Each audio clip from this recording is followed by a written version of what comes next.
I was reincarnated as a seventh prince anime के season 1 के episode number 3 के explanation video में आप सभी का स्वागत है। अगर आप लोगों ने इससे पहले के एपिसोड्स को नहीं देखा है, देखना चाहते हैं तो डिस्क्रिप्शन में लिंक है, ये रहा थंबनेल।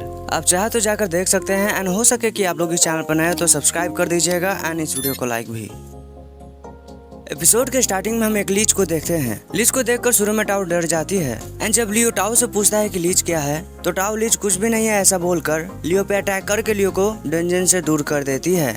इसके बाद लीच काफी सारे अटैक्स करता है टाओ पर, जिससे टाओ भी बच जाती है। टाओ लीच के एक बैरियर अटैक को अपने किक से तोड़ देती है। साथ ही टाओ ये सोच रही होती है कि एक लीच इतने लो लेवल के डंजन में क्या कर रहा है। लीच इतना ज्यादा पावरफुल होता है कि उसे एक ए रैंक एडवेंचरर भी आसानी से नहीं हरा सकता है। टाओ लीच से लड़ने का फैसला करती है ताकि लियो यहाँ से निकल सके। दूसरी तरफ हम दो गोब्लिन मॉन्स्टर को देखते हैं जिनके तरफ लियो आ रहा होता है हवा में उड़ते हुए। उड़ते वक्त लियो ये सोच रहा होता है कि मुझे क्यूआई एंड डंजन के बारे में और ज्यादा जानना है, मगर लियो को ये समझ नहीं आता है कि टाओ ने क्यों उसे दूर किया है। एंड लियो टाओ के पास जाए कि नहीं, इसी बात को पूछने के लिए लियो ग्रिम से बात करने का फैसला करता है। हम देखते हैं कि ग्रिम के हालत बहुत ज्यादा खराब होता है एंड इसलिए ग्रिम लॉर्ड से खुद की मदद करने के लिए आने के लिए कहता है। दूसरी तरफ हम टाओ को देखते हैं जिसकी हालत बहुत ज्यादा खराब होती है। टाओ बहुत ज्यादा डर चुकी होती है क्योंकि वो लीच को नहीं हरा सकती है। टाओ ये सोच कर कि लियो डंजन से बाहर चला गया होगा, वो खुद भी पीछे हटने लगती है कि तभी वो लीच कहता है ये क्यूआई था क्या। टाओ यकीन नहीं कर पा रही थी कि ये लीच बोल रहा है। हमें पता चलता है कि ये लीच किसी के भी सोल को खा सकता है। सोल खाने के बाद लीच उस सोल की पावर्स एंड एबिलिटी का भी यूज कर सकता है। लीच बताता है कि टाओ खाने के लायक नहीं है, मगर लीच लियो को खाना चाहता है क्योंकि लियो ने लीच के अटैक को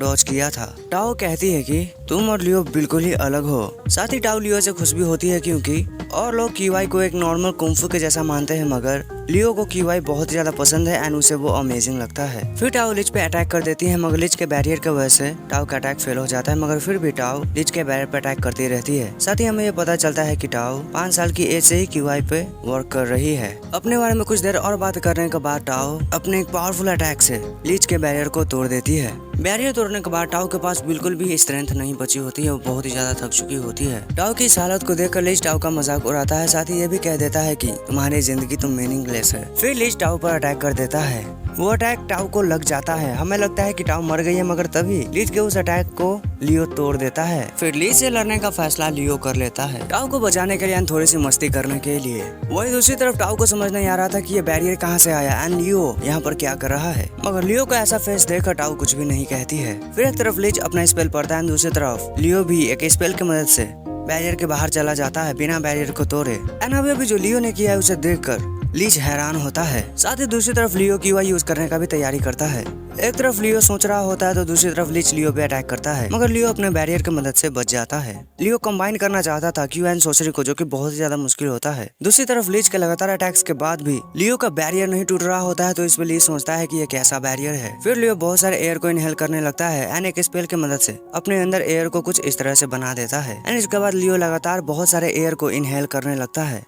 लियो को ऐसा करता देखकर लीच को लगता है कि लियो डरकर भाग रहा है। लियो अपनी पोजीशन चेंज करके दूसरी तरफ जा रहा होता है तो लीच लियो पर बहुत सारे अटैक करता है, मगर लीच के अटैक्स लियो के बैरियर का कुछ भी नहीं कर पाते हैं। पर्टिकुलर टाइम पर जब लियो अपने क्यूआई का यूज करता है तो उसका बैरियर क्यूआई को रोक देता है, जिसकी वजह से लियो बैरियर को ही हटा देता है। दूसरी तरफ लीच को लगता है कि उसने अपने अटैक से लियो के बैरियर को तोड़ दिया है। फिर लीच हंसकर बहुत सारे अटैक्स करने लगता है लियो पर, मगर लियो बहुत सारे अटैक्स को आसानी से डॉज कर रहा होता है। लीच के अटैक को डॉज करने के साथ ही लियो माना एंड क्यूआई को कंबाइन भी कर लेता है। फिर लियो हंसकर अपने कंबाइन हुए क्यूआई की मदद से लीच के अटैक को फेल कर देता है, मगर अपने टारगेट तक ना पहुंच पाने की वजह से लियो खुद को बहुत ज्यादा बेकार मानता है। फिर लियो अपने क्यूआई के उस अटैक को और भी ज्यादा पतला करके तेजी से हमला करता है। दूसरी तरफ लीच भी अटैक करता है एंड इन दोनों के अटैक एक दूसरे में टकरा कर खत्म हो जाते हैं एंड इस अटैक का सिलसिला काफी देर तक चलता रहता है। इसी बीच लियो पागलों की तरह हंसते हुए कहता है कि मुझे और फन चाहिए, कम ऑन मुझे और फन दो। दूसरी तरफ लीच लियो की इस पावर को देखकर बहुत ही ज्यादा हैरान होता है, साथ ही वो समझ नहीं पा रहा होता है कि लियो इतना ज्यादा पावरफुल कैसे है। एंड फिर एक टाइम पे आकर लियो अपने अटैक से लीच के सभी अटैक को डॉज करने के साथ ही उसे थोड़ा सा डैमेज भी कर देता है एंड फिर लियो अपने अटैक को और भी ज्यादा पतला एंड और भी ज्यादा खतरनाक बनाकर जब लीच पर अटैक करता है तो लीच अपने बैरियर में होने के बाद भी उस अटैक से नहीं बच पाता है एंड लीच के बॉडी के 2 टुकड़े हो जाते हैं एंड वो मारा जाता है। लीच को हराकर लियो बहुत ज्यादा खुश होता है एंड फिर जब वो दोनों चेस्ट की तरफ जाते हैं तो चेस्ट के अंदर वो देखते हैं एक छोटे से नाइफ को, जिसकी हालत बहुत ज्यादा अच्छी नहीं होती है। हालांकि टाओ से बात कर लियो उस नाइफ को रख लेता है। फिर हम देखते हैं कि वो ट्रेजर चेस्ट जमीन के अंदर जा रहा होता है। चेस्ट को ऐसा करता देखकर लियो पूछता है कि ये क्यों ऐसा कर रहा है, तो टाओ बताती है कि किसी भी डंजन के अंदर अगर उसका मेन बॉस मारा जाता है एंड चेस्ट क्लेम हो जाता है तो चेस्ट जमीन के अंदर चला जाता है। फिर लियो समझ जाता है कि ट्रेजर चेस्ट ही डंजन का मेन कोर है एंड इसीलिए जमीन के अंदर नहीं जाने देता है, उसे बाहर निकालने लगता है एंड फिलियो चेस्ट को जमीन के अंदर से बाहर निकाल देता है, जिसकी वजह से डंजन पूरी तरह से कोलैप्स कर जाता है। हाँ, मगर लियो एंड टाओ सेफली डंजन के बाहर आ जाते हैं। फिर टाओ लियो से पूछती है कि तुमने क्यूआई का यूज क्यों किया अपने नॉर्मल मैजिक के अलावा, क्या तुम मुझे बचाना चाहते थे उस लीच से? टाओ ये बातें शर्माते हुए पूछती है, मगर लियो खड़ा होकर बोलता है कि मुझे बस ये फन लगा इसलिए मैंने क्यूआई का यूज किया। फिर लियो ये चिल्लाकर बताता है कि उसे याद आ गया है कि उसे तो वापस से जाना है, वो भी जल्दी। इसीलिए लियो फटाफट से उड़कर वहाँ से जाने लगता है एंड इस पर ताओ भी कहती है कि मैं भी तुम्हारे जैसे स्ट्रॉन्ग बनूंगी। ये दोनों एक दूसरे को कहते हैं कि हम किसी दिन पक्का से मिलेंगे एंड फिर ये दोनों ही अलग अलग रास्ते पे चले जाते हैं। जाते वक्त टाओ ये सोचती है कि मैं स्ट्रॉन्ग बनूंगी एंड एक दिन लियो को अपने तरफ रिझाऊंगी। हाँ, मगर टाओ इस बात से नाखुश होती है कि वो लियो से कांटेक्ट करने के लिए कुछ भी नहीं कर पाई एंड अभी वो लोग कैसे भी करके कांटेक्ट नहीं कर सकते हैं। दूसरी तरफ लोई फटाफट से उड़ते हुए कैसल के अंदर आ जाता है एंड वो ग्रीम के बारे में पूछता है कि ग्रीम कहाँ हो तुम, क्या तुम ठीक हो? एंड हम ग्रीम को देखते हैं लेटा हुआ, जिसकी हालत बिल्कुल भी अच्छी नहीं होती है। ग्रीम से हमें पता चलता है कि शॉर्ट फाइटिंग के वक्त सैल्फा ने ग्रीम की बहुत ज्यादा पिटाई की थी, क्योंकि ग्रीम लॉयड के जैसा नहीं लड़ पा रहा था सैल्फा से एंड इसलिए ग्रीम रोते हुए कहता है कि मैं वहाँ पर कुछ भी नहीं कर पाया, तुम्हें जल्दी आना चाहिए था, मैं भले ही डीमन हूँ लेकिन मैं कुछ भी नहीं कर पाया वहाँ पर। एंड फिर से हमें बैक स्टेज स्किट को दिखाया जाता है।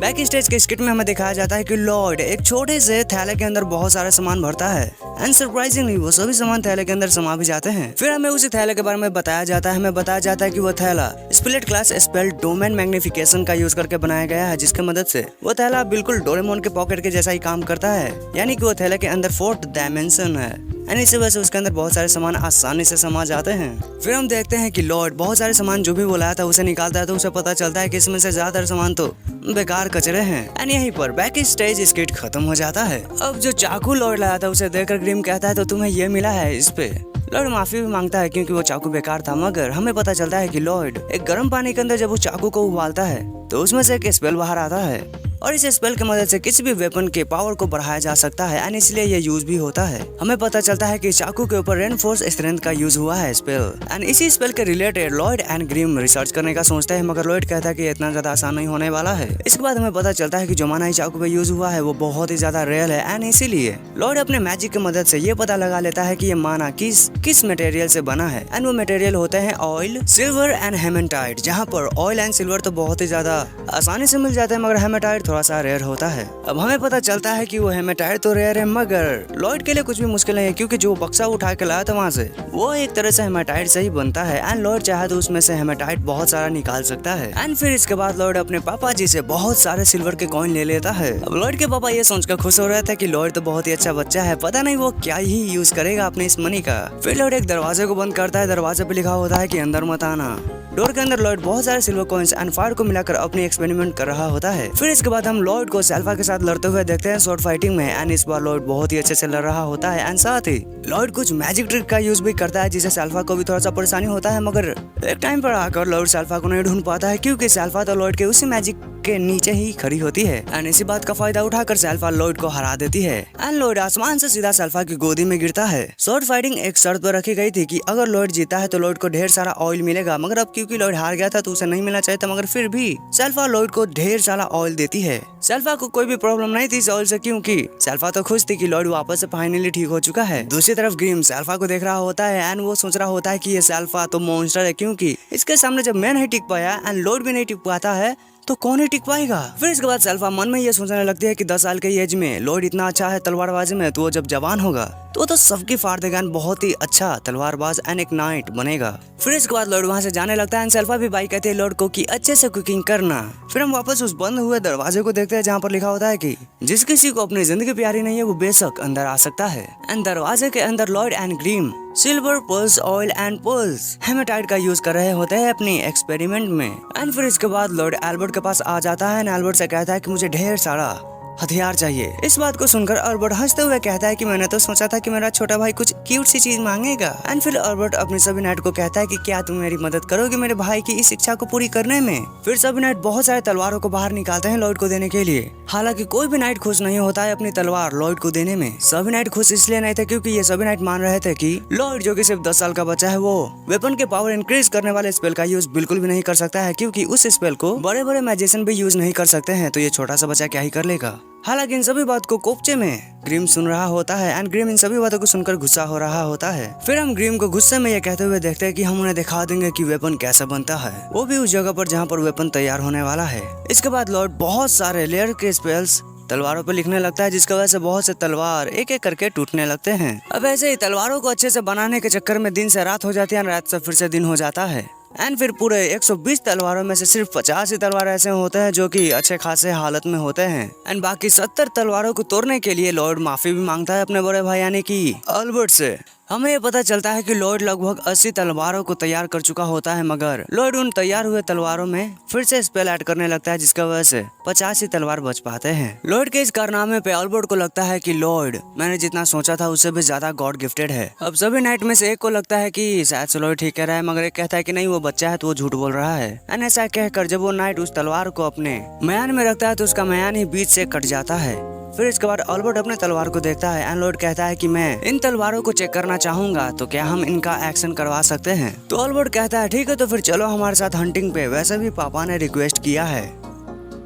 सो एपिसोड खत्म। आज का ये वीडियो आप सभी को कैसा लगा है मुझे कमेंट करके बताइए। एंड अगर आप लोगों ने अभी तक इस वीडियो को लाइक नहीं किया है तो जल्दी से जल्दी लाइक कर दीजिए। एंड जो कोई भी चैनल पर नए हैं या फिर पुराने हैं जिन्होंने सब्सक्राइब नहीं किया है तो जल्दी से जल्दी सब्सक्राइब कर लीजिए, साथ ही बेल का आइकन दबाकर उसे ऑल पे सिलेक्ट कर लीजिए ताकि मैं नई कोई भी वीडियो डालूं तो उसका नोटिफिकेशन आपके पास जाए। फिलहाल के लिए अगर आप चाहें तो एंड स्क्रीन के बाकी एनिमे एक्सप्लेनेशन वीडियोस को भी देख सकते हैं।